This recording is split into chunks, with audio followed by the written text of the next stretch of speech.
This is how you replace an expansion valve for the air conditioning unit on a 2008 Jeep Liberty. Here's the new one and all the O-rings that come with it. You can't have any coolant inside of this thing if you're going to replace it. Bring it to a shop and they'll have it professionally pumped out. Once the coolant lines are empty, take a 10mm and remove that nut.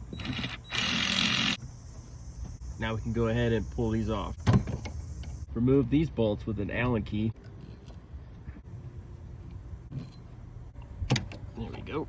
So here's your new expansion valve. It comes with 4 O-rings. We're going to remove the old O-rings. Each line has a different size, so it makes it easy to figure out which one goes where. And they just slip right off. Take your new expansion valve, and we're going to put that right in there.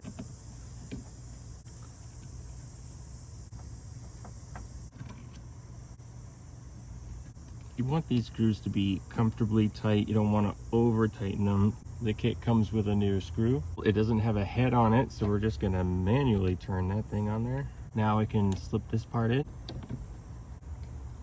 Tighten that bolt. And that's it. If you need a replacement, there's a link in the description below. Like and subscribe for more videos. Jesus loves you.